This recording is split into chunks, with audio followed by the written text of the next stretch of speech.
Hello. Hello. ಹೇಳೋ. ಲೈನಲ್ಲಿ ಐತೆ ಅಣ್ಣ ಹಾಕ್ಲಾ. ಹಾಂ ಹಾಕೋ. ಮಾತಾಡ್ತೀನಿ ನೀನು. ಹಾಂ ಮಾತಾಡ್ತೀನಿ. ಇದೇ ಕರೆಕ್ಟ್ ಆಗಿರೋ ಜಾಗದಲ್ಲಿ. ಕರೆಕ್ಟಾಗಿದ್ದೀನಿ ಹೇಳು, ಒಂಚೂರು ಮ್ಯೂಸಿಕ್ ಇದೆ ಬಟ್ ಪರವಾಗಿಲ್ಲ. ಹಾಂ ಆಯಿತು. ಹ್ಞೂ.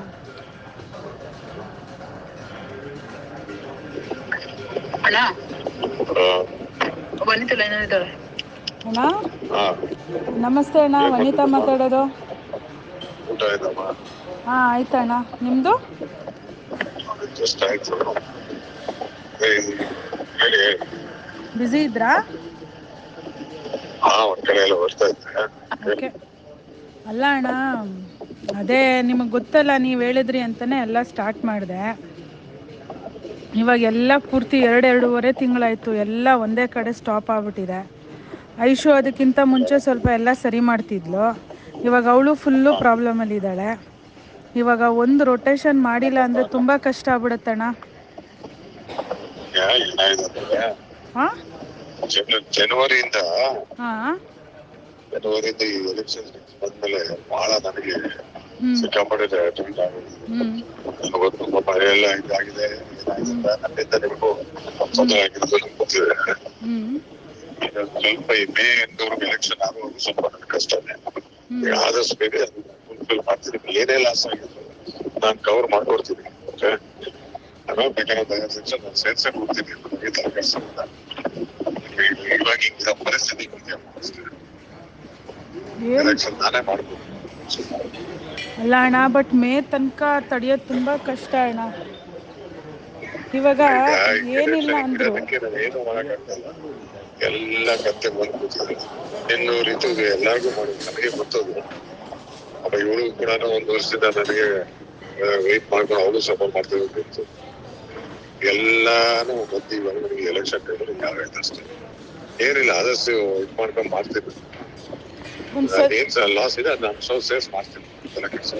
ಅಲ್ಲ ಅಣ್ಣ, ಲಾಸ್ ಕರೆಕ್ಟು, ನಾನು ಅದನ್ನು ಇದು ಮಾಡ್ತಾ ಇಲ್ಲ. ಇವಾಗ ಒಂದು 6-7 kg ತನಕ ಟ್ರಾನ್ಸಾಕ್ಷನ್ ಮಾಡಬೇಕು. ಡೀಲರ್ಸ್ ಎಲ್ಲ ನಮ್ಮ ಶೋರೂಮಲ್ಲಿ ಬಂದು ಕೂತ್ಕೊಂಡ್ಬಿಟ್ಟಿದ್ದಾರೆ. ಪೇಮೆಂಟೇ ಮಾಡಿಲ್ಲ ಅಂತಂದರೆ ಮತ್ತು ನನಗೂ ಕೈ ನಡ್ಸೋಕ್ಕಾಗ್ತಿಲ್ಲ. ಐಶು ಆದರೂ ಮೊದಲು ಪಾಪ ಏನೋ ಒಂದು ಅಲ್ಲಿಂದ ಇಲ್ಲಿಂದೆಲ್ಲ ಸರಿ ಮಾಡಿಕೊಡೋಳು. ಈಗ ಅವಳು ಫುಲ್ಲು ಪ್ರಾಬ್ಲಮಲ್ಲಿ ಕೂತ್ಕೊಂಡ್ಬಿಟ್ಟಿದ್ದಾಳೆ. ಹೆಂಗಣ್ಣ? ಅವಳಿಗೆ ನನ್ನಿಂದಾನೇ ಅವಳಿಗೆ ಆಗಲಿ ನಿಮ್ಗೆ ಎಲ್ಲರಿಗೂ ಟೈಟ್ ಆಗಿರೋದು. ಆದಷ್ಟು ನಾನು ಮಾಡ್ತೀನಿ.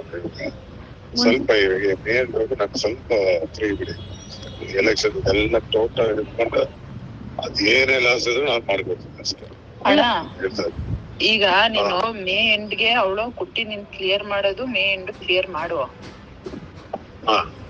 ನೀನು ಕ್ಲಿಯರ್ ಮೇ ಎಂಡ್ ಮಾಡು. ಮೇ ಎಂಡ್ ಆದ್ಮೇಲೆ ನೀನೇನ್ ಪರವಾಗಿಲ್ಲ, ಬಿಸ್ನೆಸ್ ಮಾಡೋದು ಬೇಡ. ಅಲ್ಲಿಗೆ ಏನಿದೆ ಅವಾಗ ಅದನ್ನ ಕ್ಲಿಯರ್ ಮಾಡುವಂತೆ. ಅವಳು ಹೇಳ್ತಾ ಇರೋದು ನನ್ ವಾಪಸ್ಸು ಈಗ ಅದನ್ನ ಟರ್ನ್ ಮಾಡ್ಕೊಡಿ ಅಂತ ಕೇಳ್ತಾವಳೆ. ಈಗ ಕೊಟ್ಬಿಡಿ ದುಡ್ಡು, ನನ್ ಕೊಡೋಣ ಅಂತ ಹೇಳ್ತಿಲ್ಲ ಅವಳು. ವನಿತಾ, ನೀನ್ ಹೇಳ್ತಾ ಇರೋದು ಇವಾಗ ದುಡ್ಡು ಕೊಡಿ ಟರ್ನ್ ಮಾಡ್ತೀನಿ ಅಂತ ತಾನೆ. ಈಗ 6 kg ಬೇಕಾದ್ರೆ ಕ್ಲೋಸ್ ಮಾಡಿ, ಆಮೇಲೆ ಬೇಕಾದ್ರೆ ನೀವು ಮೇ ಎಂಡ್ಗೆ ಕ್ಲೋಸ್ ಮಾಡಿ ಅಂತ. ಇವಾಗ ಏನು ಗೊತ್ತಾ ಅಣ್ಣ, ಅಟ್ಲೀಸ್ಟ್ ಇವಾಗ ನೀವು ಹೇಳ್ತಿದ್ದೀರಾ ಮೇ ತನಕ ಎಲೆಕ್ಷನ್ ಆಗೋ ತನಕ ಬೇಡ ಅಂತ. ಆದರೆ ಇವಾಗ ಒಂದು ಸ್ವಲ್ಪ ಇವಾಗ ಟರ್ನ್ ಮಾಡೋಕ್ಕಾದ್ರೂ ಒಂದು ಕೊಟ್ಟರೆ ನಾನು ಯಾವಾಗ ಈ ಡೀಲರ್ಸ್ನೆಲ್ಲ ಸಂಭಾಳಿಸ್ತೀನಿ. ಒಂದು 15 ದಿವಸಕ್ಕೆ ಒಂದು 50-60 ಲಕ್ಷ ಆದರೂ ರೆಡಿ ಮಾಡಿಸ್ಕೊಡ್ತಾಯಿದ್ರೆ ನಾನೇನು ಮಾಡ್ತೀನಿ, ಅವ್ರದ್ದು ಏನಿದೆ ತಿರ್ಗಾ ಟರ್ನ್ ಮಾಡ್ತಾ ಇರ್ತೀನಿ. ಆಮೇಲೆ ನಿಮ್ದು ಎಲೆಕ್ಷನ್ನೆಲ್ಲ ಮುಗಿದ ಮೇಲೆ ಏನಿದೆ ಅದನ್ನು ಒಂದು ಸತಿ ಕ್ಲೋಸ್ ಮಾಡಿಬಿಟ್ಟು ಮತ್ತೆ ತಿರ್ಗಾ ರೀಶಫಲ್ ಮಾಡಬೇಕಾ, ಫ್ರೆಶ್ ಆಗಿ ಸ್ಟಾರ್ಟ್ ಮಾಡೋಣ. ಬಟ್ ಇವಾಗ ತುಂಬ ಕುತ್ಕೊಂಡ್ಬಿಟ್ಟಿದೆ ಅಣ್ಣ ಅಲ್ಲಿ.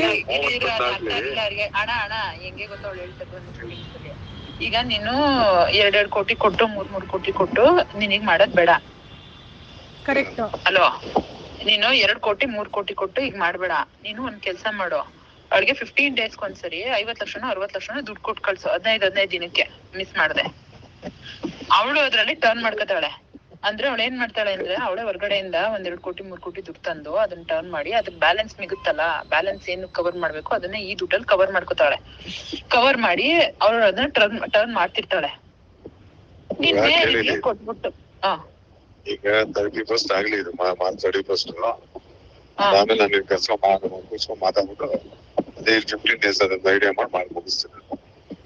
31st ಇರೋದು ಹಣ ಗೊತ್ತಾಯ್ತಣ್ಣ. ಈಗ ನಾವ್ ಹೇಳೋದ್ ನೀನ್ ಒಂದ್ ಸ್ವಲ್ಪ ನಿಧಾನಕ್ಕೆ ಕೇಳಿಸ್ಕೊಂಡು ನಾನು ಏನ್ ಹೇಳ್ತಾ ಇದೀನಿ ಅಂತ ಅರ್ಥ ಮಾಡ್ಕೋ.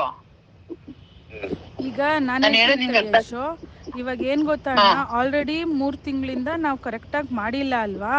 ಇವಾಗ ಎಲ್ಲ ಕೂತ್ಕೊಂಡ್ಬಿಟ್ಟಿದೆ ಅಣ್ಣ. ಅಲ್ಲಿ ಪೇಮೆಂಟ್ಸೇ ಎಷ್ಟೊಂದು ಕೂತ್ಕೊಂಡ್ಬಿಟ್ಟಿದೆ. ಆ 7-8 kg ತನಕ ಪೇಮೆಂಟೇ ಮಾಡಬೇಕು. ಮುಂಚೆ ಏನಾಯಿತು, 3 ತಿಂಗಳು ಮುಂಚೆ ಐಶು ಪಾಪ ಟರ್ನ್ ಮಾಡಿಕೊಟ್ಲು. ಬಟ್ ಈಗ ಜನವರಿ ಮೇಲೆ ಏನಾಗೋಯ್ತು, ಏನೂ ಮಾಡೋಕ್ಕಾಗಿಲ್ಲ. ಇವಾಗ ಡೀಲರ್ಸ್ಗಳು ನಾವು ಅಟ್ಲೀಸ್ಟ್ ಅವ್ರಿಗೆ ಒಂದು 50-60 ಲಕ್ಷ ರೂಪಾಯಿ ಕೊಟ್ಟರೆ ಅವ್ರು ಏನು ಮಾಡ್ತಾರೆ, ಸಮಾಧಾನ ಆಗ್ತಾರೆ. ನಾವು ತಿರ್ಗಾ ಇನ್ನೊಂದು 2 ತಿಂಗಳು ಸ್ವಲ್ಪ ತಡೀರಿ ಅಂದ್ಬಿಟ್ಟು 15 ದಿವಸಕ್ಕೆ ಟರ್ನ್ ಮಾಡ್ತಾ ಇದ್ರೆ ಆಮೇಲೆ ಬೇಕಾದರೆ ಸರಿ ಮಾಡ್ಬೋದು. ಇಲ್ಲಾಂದರೆ ಒಂದೇ ಸತಿ ಇವಾಗ ಪೂರ್ತಿ ನಮ್ಮನ್ನ ಕ್ಲಿಯರ್ ಮಾಡಿ ಅಂದರೆ ನಾವು 5-6 ಕೋಟಿ ತನಕ ಕೊಡಬೇಕಲ್ವಾ. ಅದ್ರ ಬದಲು ಒಂದು 50 ಲಕ್ಷ ರೂಪಾಯಿ 50 ಲಕ್ಷ ರೂಪಾಯಿ ಮಾಡಿಕೊಟ್ರೆ ನಾನು ಹೆಂಗೋ ಒಂದು ಸಂಭಾಳಿಸ್ತಿರ್ತೀನಿ. ಈಗ ಐಶು ಇರೋ ಪರಿಸ್ಥಿತಿಲಿ ನಾನು ಅವಳನ್ನ ಏನೂ ಹಿಂಸೆ ಮಾಡೋಕ್ಕಾಗಲ್ಲ ಅಣ್ಣ. ಇನ್ನೂ ನಿಮ್ಮನ್ನೇ ರಿಕ್ವೆಸ್ಟ್ ಮಾಡ್ಬೇಕು, ಪ್ಲೀಸ್ ಅವಳಿಗೇನಾರು ಹೆಲ್ಪ್ ಮಾಡಿ ಅಂತ. ಆಯ್ತಾಯ್ತು, ನಾನು ಸೋಮವಾರ ಮಾತಾಡ್ತೀನಿ. ಓಕೆ ಅಣ್ಣ. ಏನು ಗೊತ್ತಾ ಅಣ್ಣ, ಒಂದು ನಿಮಿಷ ಪ್ಲೀಸ್. ಇದೇನಾದರೂ ಸರಿ ಮಾಡಿದ್ರೆ ಮತ್ತೆ ನಮಗೆ ಡೀಲರ್ಗಳು 10-50 kg ಆದರೂ ಕೊಡ್ತಾರೆ ನನ್ನ ಹತ್ರ ಇರೋ ಡೀಲರ್ಗಳು. ಈಗ ಒಂದು ಸತಿ ಅವ್ರಿಗೆಲ್ಲ ಏನಂದರೆ ಭಯ ಬಂದ್ಬಿಟ್ಟಿದೆ. ನಾವೀಗ 50 ಕೊಟ್ಕೊಂಡು ಸಮಾಧಾನ ಮಾಡ್ತಾ ಇದ್ರೆ ಮತ್ತೆ ನಮಗೆ ಬೇಕಾದ್ರೆ ಎಲೆಕ್ಷನ್ ಟೈಮಿಗೆ ತಿರ್ಗಾ ಕೊಡಿ ಅಂದರೂ 10-20 kg ಕೊಡ್ತಾರೆ. ಇವಾಗ ಒಂದು ಸತಿ ಅವ್ರಿಗೇನಂದ್ರೆ ಆ ಭಯ ಹೋಗಿಸ್ಬೇಕಣ್ಣ.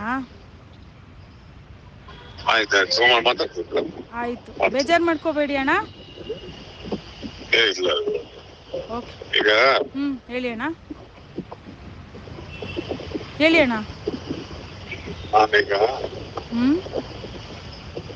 ಒಂದು ವೀಕ್ ಟೈಮ್ ಕೊಡು.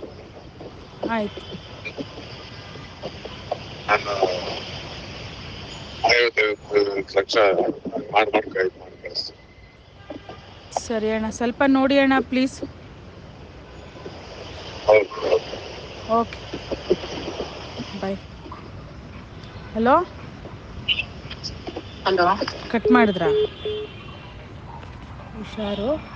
ಹೆಚ್ಚಿನ ವಿಡಿಯೋಗಳಿಗೆ ಪ್ರತಿಧ್ವನಿ ಯೂಟ್ಯೂಬ್ ಚಾನೆಲ್ ಸಬ್ಸ್ಕ್ರೈಬ್ ಮಾಡಿ, ಬೆಲ್ ಐಕಾನ್ ಕ್ಲಿಕ್ ಮಾಡಿ.